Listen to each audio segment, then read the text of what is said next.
Assalamualaikum warahmatullahi wabarakatuh. Perkenalkan, kami dari kelompok 1 yang beranggotakan Nur Khalidah NIM 4012000094, Nicita Permata Dewi NIM 4012000101, Rizky Indra NIM 4012000108, Sylvia Apriliana NIM 4012000117. Di sini kami akan mempresentasikan hasil kerja kelompok kami yang berjudul Akad Bisnis Syariah Berbasis Investasi.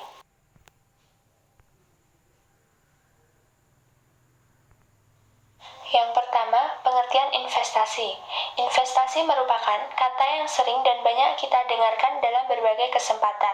Kata investasi itu sendiri merupakan bahasa yang berasal dari bahasa Inggris, yaitu investment. Dalam konteks perekonomian, ada beberapa motif mengapa seseorang melakukan investasi. Antara lain, yang pertama adalah untuk mendapatkan kehidupan yang lebih layak di masa yang akan datang. Yang kedua, mengurangi tekanan inflasi. Yang ketiga, sebagai usaha untuk menghemat pajak. Selanjutnya, investasi dalam perspektif Islam. Sebagai agama yang bersifat paripurna dan juga komprehensif, Islam juga memiliki aturan-aturan yang dapat diterapkan secara universal tanpa memandang agama ataupun kepercayaan yang dianut oleh seseorang, termasuk mengatur aktivitas manusia dalam bidang perekonomian, termasuk dalam bidang investasi. Selanjutnya, pengertian etika investasi syariah. Salah satu kegiatan bisnis dalam ekonomi Islam adalah investasi syariah. Dalam berinvestasi syariah ada landasan etika yang harus dipahami dan dimiliki oleh pelaku investasi syariah. Dengan harapan esensial dan tujuan dari berinvestasi itu sendiri memiliki makna bagi kehidupan dunia dan akhirat. Mudharabah. Pengertian mudharabah menurut Al-Juzairi sebagaimana dikutip oleh Zainal Arifin dari segi etimologi, mudharabah adalah suatu perumpamaan atau ibarat seseorang memberikan harta benda kepada orang lain agar digunakan perdagangan dan menghasilkan keuntungan bersama syarat-syarat tertentu, dan jika rugi maka kerugian akan ditanggung pemilik modal. Sedangkan secara terminologi, mudharabah berarti sejumlah uang yang diberikan seseorang kepada orang lain untuk modal usaha. Apabila mendapat keuntungan, maka dibagi menjadi dua, yaitu untuk pihak pemilik atau pemilik modal atau sahibul mal, dan pelaku usaha atau yang menjalankan modal yang disebut dengan mudharib, dengan persentase atau jumlah sesuai kesepakatan. Sementara apabila terjadi kerugian, maka ditanggung oleh pemilik modal.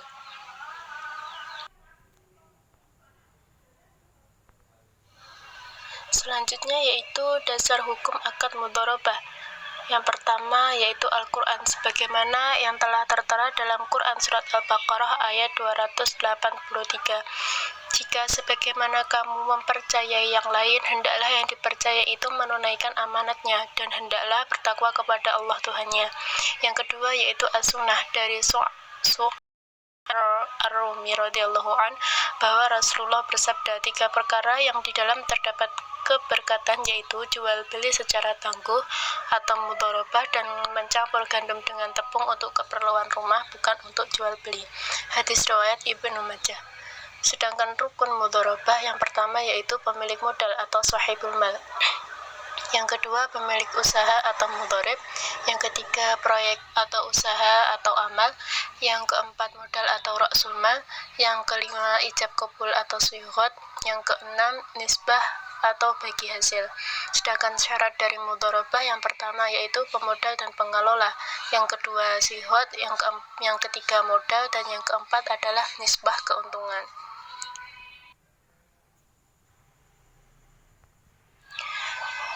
Implementasi mudharabah dalam lembaga keuangan syariah. Secara sederhana, aplikasi mudharabah dalam perbankan syariah adalah nasabah investor menetapkan dana dalam bentuk tabungan mudharabah. Bank syariah akan menyalurkan seluruh dana nasabah penabung dalam bentuk pembiayaan. Bank syariah mendapatkan pendapatan atas pembiayaan yang telah disalurkan. Bank syariah akan menghimpun bagi hasil antara revenue sharing, yaitu pembagian bagi hasil atas dasar pendapatan sebelum dikurangi biaya. Jumlahnya disesuaikan dengan saldo rata-rata tabungan dalam bulan laporan. Pada akhir bulan, nasabah menabung akan mendapatkan keuntungan dari bagi hasil yang telah ditentukan sebelumnya.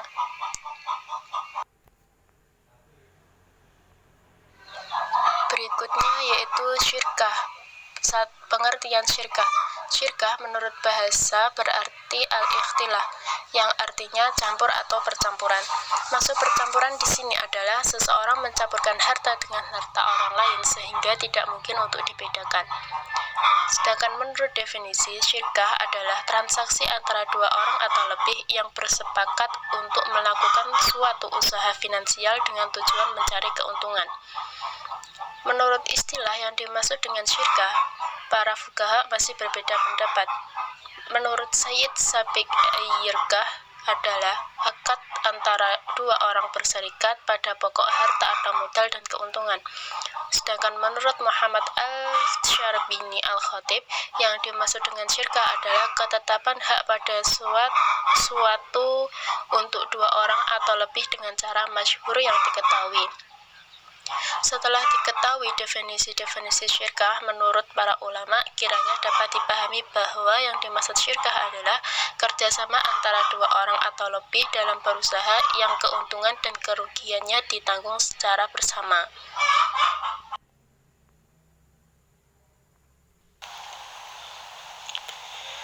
Dasar hukum akad syirkah. Yang pertama, Al-Quran.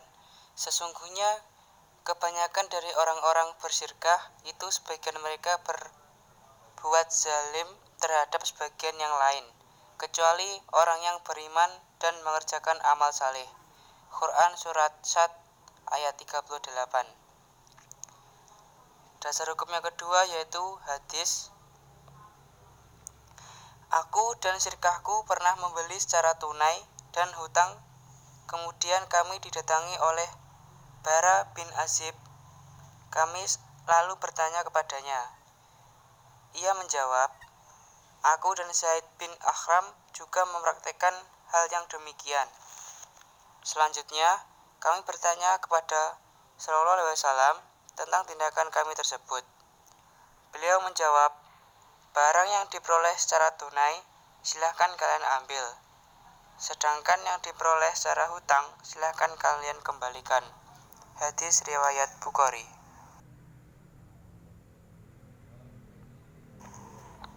Yang selanjutnya, rukun dan syarat syirkah. Rukun syirkah, yang pertama zigot atau isab kabul. Yang kedua, al-aqdain, yaitu subjek perikatan. Dan yang ketiga, mahalul akad atau objek perikatan. Kemudian syarat syirkah. Yang pertama, mengeluarkan kata-kata yang menunjukkan izin setiap anggota serikat kepada pihak yang akan mengendalikan harta tersebut. Yang kedua, anggota serikat itu saling mempercayai, sebab masing-masing mereka adalah wakil yang lainnya. Yang ketiga, mencampurkan harta sehingga tidak dapat dibedakan hak masing-masing, baik berupa mata uang maupun bentuk lainnya.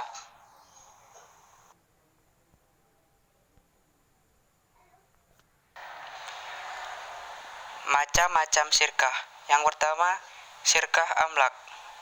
Syirkah amlak ialah persekutuan antara dua orang atau lebih untuk memiliki harta bersama berupa melakukan akad syirkah. Dalam kategori ini, syirkah terbagi menjadi dua, yaitu syirkah ikhtiariyah dan syirkah isbariyah.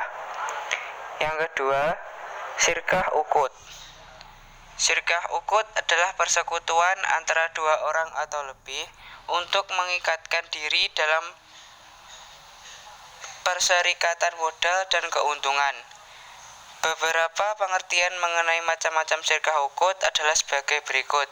Yang pertama, syirkah al-amwal, yang kedua, syirkah abdan, yang ketiga, syirkah al-wujuh, dan yang terakhir, syirkah al-inan.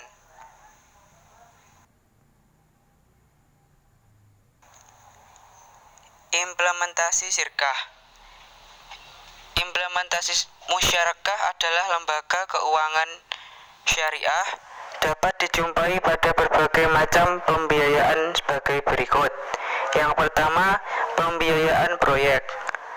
Musyarakah biasanya diaplikasikan untuk pembiayaan proyek di mana nasabah dan bank sama-sama menyediakan dana untuk membiayai proyek tersebut. Dan setelah proyek itu selesai, nasabah mengembalikan dana tersebut bersama bagi hasil yang telah disepakati oleh bank. Yang kedua, modal ventura. Pada lembaga keuangan khusus yang dibolehkan melakukan investasi dalam kepemilikan perusahaan musyarakah diaplikasikan dalam skema modal ventura. Penanaman modal dilakukan untuk jangka waktu tertentu dan setelah itu bank melakukan divestasi atau menjual bagian sahamnya bank secara singkat maupun bertahap. Yang ketiga, musyarakah mutanakisah. Musyarakah mutanakisah adalah musyarakah atau syirkah yang kepemilikan aset atau modal salah satu pihak atau syarik berkurang disebabkan pembelian secara bertahap oleh pihak lainnya. Hukum musyarakah mutanakisah adalah boleh. Akad musyarakah mutanakisah terdiri dari musyarakah atau syirkah dan bai atau jual beli. Dalam musyarakah mutanakisah, para mitranya memiliki hak dan kewajiban. Di antaranya adalah yang pertama, memberikan modal dan kerja berdasarkan kesepakatan pada saat akad. Yang kedua, memperoleh keuntungan berdasarkan nisbah yang disepakati pada saat akad. Dan yang ketiga, menanggung kerugian sesuai proporsi modal. Dalam musyarakah mutanakisah terdapat ketentuan-ketentuan khusus sebagai berikut. Yang pertama adalah aset musyarakah mutanakisah dapat diijarahkan kepada syarik atau pihak lain. Yang kedua, apabila aset musyarakah menjadi objek ijarah, maka syarik atau nasabah dapat menyewa aset tersebut dengan nilai ujrah yang disepakati. Yang ketiga, keuntungan yang diperoleh dari ujrah tersebut dibagi sesuai dengan nisbah yang telah disepakati dalam akad. Sedangkan kerugian yang harus berdasarkan proporsi kepemilikan. Nisbah keuntungan dapat mengikuti perubahan proporsi kepemilikan sesuai dengan kesepakatan syarik. Yang keempat, kadar atau ukuran bagian porsi kepemilikan aset musyarakah syarik atau LKS yang berkurang akibat pembayaran oleh syarik atau nasabah harus jelas dan disepakati dalam akad. Dan yang kelima, biaya perolehan aset musyarakah menjadi beban bersama, sedangkan biaya peralihan kepemilikan menjadi beban pembeli.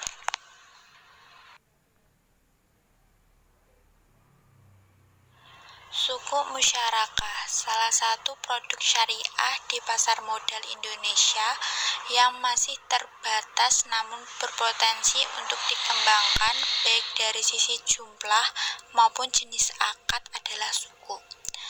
Suku yang terbitkan di Indonesia saat ini baru menggunakan dua akad, yaitu akad mudharabah dan akad ijarah.